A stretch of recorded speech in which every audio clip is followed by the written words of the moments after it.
काय आहे?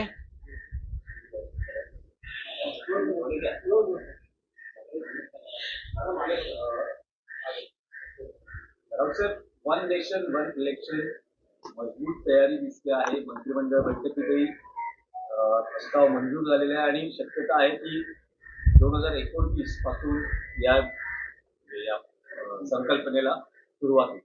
2029 पर्यंत नरेंद्र मोदी प्रधानमंत्री राहतील का?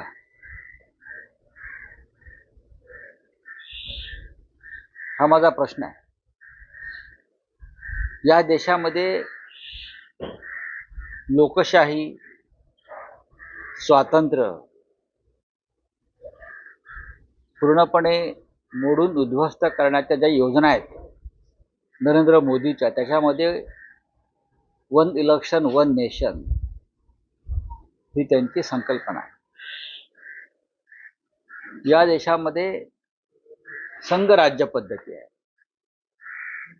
फेडरल स्टेट सिस्टीम आहे. प्रत्येक राज्याची सामाजिक, त्यानंतर तिकडलं एक मोसम, वातावरण प्रत्येक ठिकाणचे वेगळे आहेत. जम्मू काश्मीरला तुम्ही निवडणुका घेऊ शकत नाहीत लोकसभेबरोबर, नॉर्थ ईस्टला घेऊ शकत नाहीत तुम्ही. काही राज्यामध्ये तुम्ही 7-7 टप्प्यात निवडणुका घेताय. फक्त तुमची व्यवस्था आणि तुमची सोय पाहण्यासाठी, तुमच्या स्वार्थासाठी तुम्ही या निवडणुका घेत आहात. One election one nation. राज्यांचे प्रश्न वेगळे असतात आणि लोकसभा म्हणजे राष्ट्रीय प्रश्न वेगळे असतात आणि त्यानुसार लोकांनी विचारपूर्वक मतदान करायचं असतं. हे गेले आपण 70-75 वर्ष पाहतो. तुम्ही मुंबई महानगरपालिकेच्या निवडणुका अद्याप घेऊ शकलेल्या नाही आहात वन नेशन वन इलेक्शन वाल्यानं. तुम्ही या महाराष्ट्रामध्ये स्थानिक स्वराज्य संस्थांच्या निवडणुका यासाठी घेतल्या नाहीत कारण तुम्हाला हरण्याची भीती वाटते. त्याच्यामुळे हे बिल तुम्ही आणलंय, कॅबिनेटने मंजूर केलं आहे.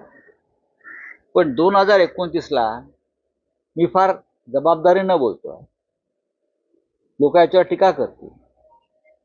2029ला वन नेशन वन निवडणूक इलेक्शन जो काय त्यांचा फंडा आहे, त्यावेळेला नरेंद्र मोदी प्रधानमंत्री असतील का, ही माझ्या मनात कायम शंका आहे. त्यांच्याकडे बहुमत आहे, त्यांच्याकडे 2 टेकू आहेत, त्यांना पक्ष फोडण्याचा आणि बहुमत प्राप्त करण्याचा अनुभव आहे.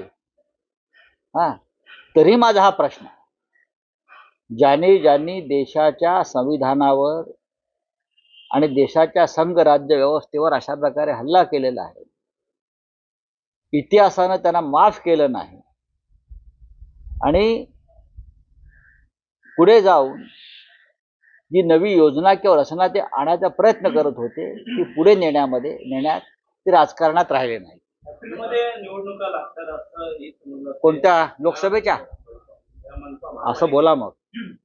कधी लागू द्या.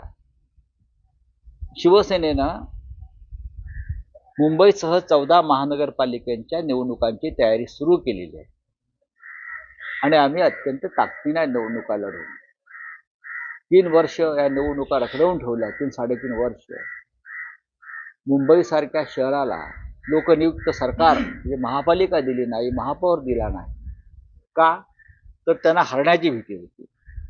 विधानसभा निवडणुकीमध्ये वाममार्गानं आम्ही विजय प्राप्त करू शकतो याची खात्री पटल्यावर ते आता महानगरपालिकेची निवडणूक घेण्याच्या तयारीत आहेत. पण तुम्ही घ्या, आमचे कार्यकर्ते, आमचा मतदार हा ठामपणे मुंबईत मराठी माणूस टिकावा, मराठी माणूस राहावा आणि मुंबई ही राजधानी मराठी माणसाची आहे, ती महाराष्ट्रातच राहायला पाहिजे, यासाठी आम्ही प्राणांची बाजी लावून ही निवडणूक लढू.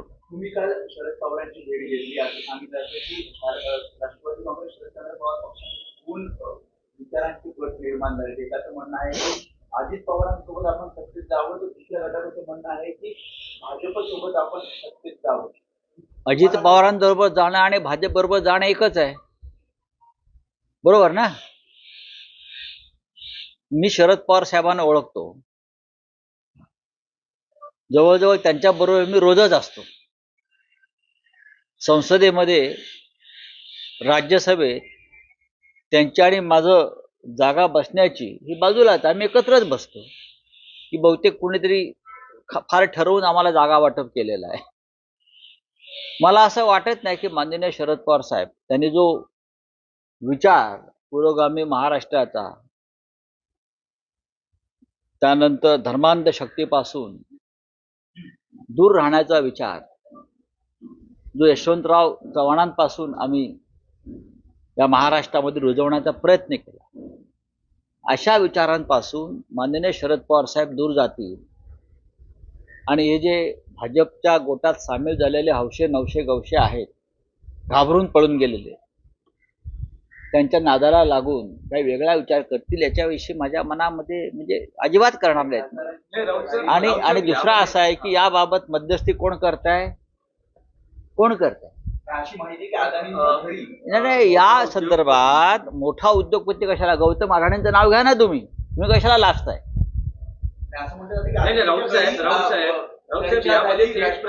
बघा, गौतम अडाणींच्या घरी अलीकडे राजकीय चर्चा होतात, महाराष्ट्राचे भविष्य ते ठरवायचा प्रयत्न करतात. कोण? गौतम अडाणी, ज्याने महाराष्ट्राचं विमानतळ ताब्यात घेतलं, ज्याने धारावीसह हजारो एकर जमीन मुंबईची गिळली, ज्याने महाराष्ट्राचे जकात नाके ताब्यात घेतले सत्ता आल्याबरोबर, हे गौतम अडाणी महाराष्ट्राचं सामाजिक आणि राजकीय भवितव्य ठरवणार आहे. हे गौतम अडाणी म्हणजे का आचार्य विनोबा भावे आहेत का? हे गौतम अडाणी म्हणजे दादा धर्माधिकारी आहेत का? हे गौतम अडाणी म्हणजे जमनलाल बजाज आहेत का? हे गौतम अडाणी म्हणजे सन्माननीय आदरणीय यशवंतराव चव्हाणजी आहेत का, की जे या राजकारण्यांच्या गटातटामध्ये मध्यस्थता करून महाराष्ट्राला पुढे नेण्याचं काम करतायत? काय आहे? एक उद्योगपती जो नरेंद्र मोदींचा मित्र आहे आणि मित्र म्हणून हा महाराष्ट्र आणि देश लुटण्याचा प्रयत्न करतोय म्हणून देशामध्ये गोंधळ सुरू आहे, तो या महाराष्ट्रामध्ये राजकारण करणार, महाराष्ट्राचे भवितव्य ठरवणार, आणि जे मुंड्या खाली घालून त्यांच्या घरी बसतायत त्यांना लाज वाटली पाहिजे, मराठी म्हणून स्वतःला म्हणवून घ्यायला. राऊत साहेब, या थेट असा प्रश्न आहे की शरद पवार, सुप्रिया सुळे वगळता जे अन्य एनसीपी शरद पवार गटाचे खासदार आहेत ते अजित पवारांच्या पक्षात जाऊ शकतात यासाठी, कारण अजूनही केंद्रात माननीय शरद पवारांच्या गटाला मंत्रीपद नाहीये. प्रफुल्ल पटेल यांच्या मंत्रिपदासाठीची ही सगळी तजवीज शरद पवार कसरत सुरू असल्याचं म्हटलं अजित पवार गटाला मंत्रीपद केंद्रात यासाठी नाही, कारण मंत्रिपदाचा जो केंद्रात फॉर्म्युला ठरलेला, मला वाटतं 6 खासदारांमागे 1, तर माझी अशी माहिती आहे की प्रफुल्ल पटेल किंवा अजित पवार गटाला सांगितले, तुम्ही पवार साहेबांचे 5 खासदार फोडून घेऊन या, तेव्हा तुमचा 6चा कोटा पूर्ण होईल आणि मग तुम्हाला मंत्रिपद देऊ. यासाठी पवार साहेबांच्या पक्षाचे, पवार साहेबांनी कष्टाने निवडून आणलेले खासदार, वयाच्या 84व्या वर्षी जीवाचं रान करून त्यांनी खासदार निवडून आणले आणि हे लोक त्यांचा पक्ष खासदार फोडतायत ते म्हणून देशामध्ये गोंधळ सुरू आहे. तो या महाराष्ट्रामध्ये राजकारण करणार, महाराष्ट्राचे भवितव्य ठरवणार, आणि जे मुंड्या खाली घालून त्यांच्या घरी बसतायत त्यांना लाज वाटली पाहिजे, मराठी म्हणून स्वतःला म्हणवून घ्यायला.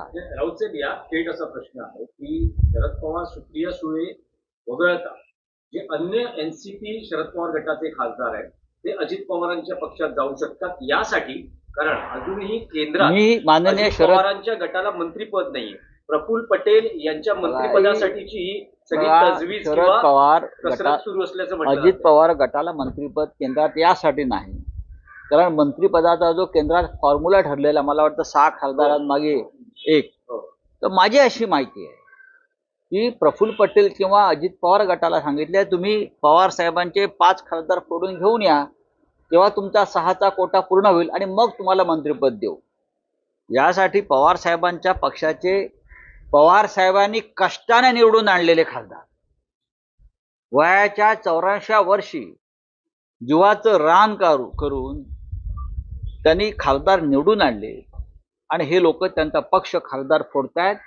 फुटणाऱ्याला लाज वाटली पाहिजे, कोणी असते, फुटणाऱ्याला शरम वाटली पाहिजे. मी जसं काल म्हणालो दिल्लीमध्ये पवार साहेबांच्या, मला विचारला प्रश्न, मी जर हे पाप केलं असतं पक्ष सोडून जाण्याचं, गद्दारी करण्याचं शिवसेनेमध्ये, तर माझ्यामध्ये हिंमत नसती बाळासाहेब ठाकरेंच्या नजरेला नजर भिडवण्याची किंवा उद्धवजींच्या नजरेला नजर भिडवण्याची.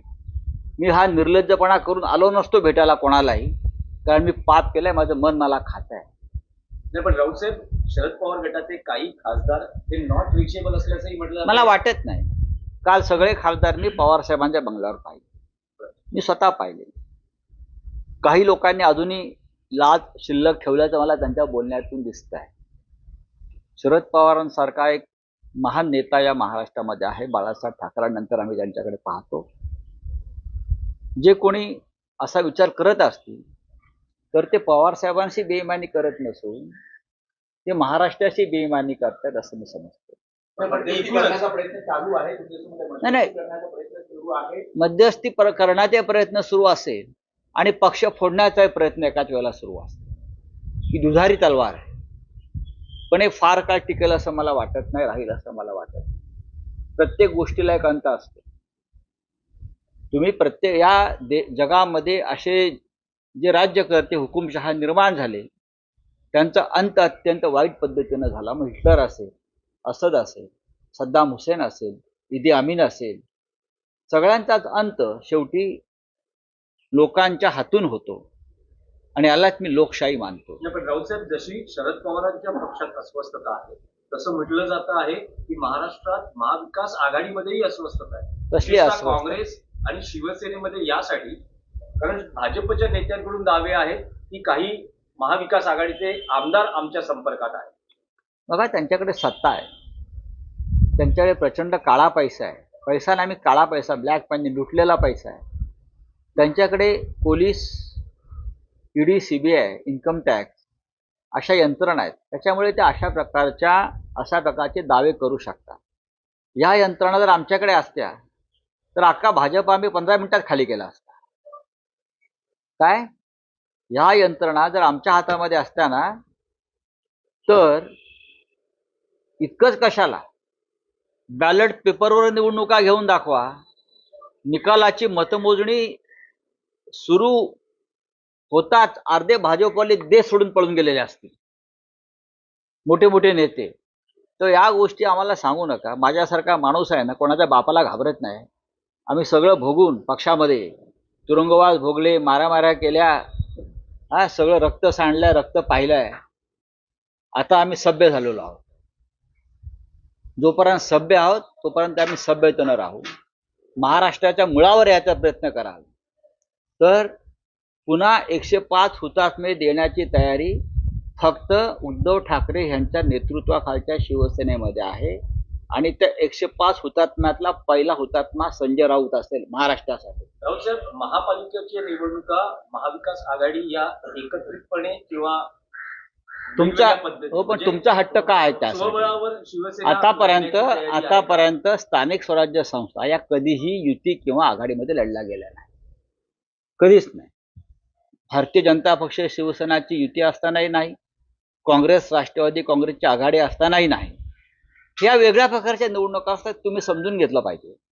नगरपालिका, ग्रामपंचायती, जिल्हा परिषदा, महानगरपालिका या निवडणुका वेगळ्या आहेत. त्यांना स्वतंत्रपणे ज्यांना लढायचं आहे त्यांनी लढलं पाहिजे आणि आपापल्या कार्यकर्त्यांना बळ दिलं पाहिजे. हेच कार्यकर्त्यांचं बळ पुढे विधानसभा आणि लोकसभेला आघाडी आणि युती म्हणून उपयोगाला येतं. म्हणजे स्पष्ट असं समजायचं का की शिवसेना युबीटी, मुंबई महापालिका आणि अन्य महापालिका निवडणुका, स्थानिक स्वराज्य संस्था, आम्ही कोणताही निर्णय घेताना आम्ही 3 पक्ष एकत्र बसून निर्णय घेऊ. हे पण तुम्हाला मी सांगतो. आम्ही जो निर्णय घेऊ कोणताही, तो घेताना शिवसेना, माननीय उद्धव ठाकरे, राष्ट्रवादी काँग्रेस, माननीय शरद पवार साहेब आणि काँग्रेस, 3 पक्ष एकत्र बसूनच आम्ही सगळे निर्णय घेऊ. चिंता नसावी. बोलिये. मंत्रिमंडळाचा विस्तार होतो आहे उद्या, पण अजूनही शिंदे शिवसेना, अजित पवार यांचा एनसीपी, अस्वस्थता दिसते. खातं आपल्याकडे असावं, विशेषतः गृहमंत्रीपद, नगर काही विकास. लोकांना मंत्रिमंडळ विस्ताराच्या दरम्यान हृदयविकाराचा झटका किंवा ब्रेन हॅमरेज झालं नाही म्हणजे कमावलं, ॲम्ब्युलन्स ठेवल्या पाहिजे. आसपास रुग्णवाहिका ठेवा, अनेकांना धक्के बसणार आहे. शिंदे जात नाही, शिंदे नाराज आहेत असं म्हटलं जात आहे. बघा शिंदेच्या नाराजीला कोण विचारतं? शिंदे यांचा आनंद किंवा शिंदे यांची नाराजी हा विषय आता दिल्लीसाठी संपलेला आहे. हे सगळी कळसूत्री बावली आहे. अजित पवार असतील, शिंदे असतील, त्यांचे लोक असतील, हे गुलाम आहेत आणि गुलामानं बंडाची भाषा करायची नसते. हे डॉक्टर आंबेडकरांचं फार मोठं तत्वज्ञान आहे. गुलामानं आपल्या हक्कासाठी लढण्यासाठी बलिदानाची तयारी ठेवली पाहिजे. ती यांच्याकडे नाही. हे डरपोक लोक आहेत. आप अभी पूछे क्या है? हाँ पारित कर दिया है लगातार, इस पर जो है बात की जा रही थी, इस तरीके से मिलती जा रही थी कि जल्दी से पारित किया जाएगा. और देखिए, ये जल्दबाजी है. उस बारे में कोई ठीक से संशोधन या रिसर्च नहीं किया है. मोदी जी हमेशा अपने मन की बात बोलते हैं. जनता के मन में क्या है या जो अपोजिशन के लोग हैं उनके मन में क्या है, उस बारे में कभी सोचते नहीं. ये एक संघ राज्य व्यवस्था है हमारे देश में. अलग अलग राज्य, अलग अलग भाषा, अलग अलग प्रथाएं, अलग अलग तरह का हवामान, सब कुछ बदल जाता है. आप एक देश में लोकसभा विधानसभा की जम्मू कश्मीर का चुनाव नहीं कर सकते. आप मुंबई महानगर पालिका का चुनाव एक साथ नहीं कर सकते. ये सिर्फ आपके स्वार्थ के लिए आप ये करने जा रहे हैं. लेकिन मुझे शंका है, क्या 2029 तक मोदी जी प्रधानमंत्री रहेंगे? आपको आश्चर्य होगा मेरे वक्तव्य से, लेकिन मेरा ये सवाल है, जो मोदी जी और शाह जी करने जा रहे हैं ये लोकतंत्र को सबसे बड़ा खतरा है. लोगों की भावनाओं को ठेस है. आपकी सरकारें चाहे महाराष्ट्र में हो चाहे दिल्ली में हो, अलग अलग तरह का हवामान, सब कुछ बदल जाता है. आप एक देश में लोकसभा विधानसभा की जम्मू कश्मीर का चुनाव नहीं कर सकते. आप मुंबई महानगर पालिका का चुनाव एक साथ नहीं कर सकते. ये सिर्फ आपके स्वार्थ के लिए आप ये करने जा रहे हैं. लेकिन मुझे शंका है, क्या 2029 तक मोदी जी प्रधानमंत्री रहेंगे? आपको आश्चर्य होगा मेरे वक्तव्य से, लेकिन मेरा ये सवाल है, जो मोदी जी और शाह जी करने जा रहे हैं ये लोकतंत्र को सबसे बड़ा खतरा है. लोगों की भावनाओं को ठेस है. आपकी सरकारें चाहे महाराष्ट्र में हो चाहे दिल्ली में हो, ये लोकतंत्र से बनी हुई सरकारें नहीं है. ये ईवीएम से बनी हुई सरकारें हैं. महाराष्ट्र में आप देखिए, गांव गांव में लोग रिजोल्यूशन कर रहे हैं ईवीएम के खिलाफ. इसी जनता को आप मूर्ख समझते हो? तो 2029 तक क्या मोदी जी प्रधानमंत्री रहेंगे देखने के लिए? हाँ, क्या उनको सत्ता छोड़नी पड़ेगी? ये आने वाला समय बताएगा.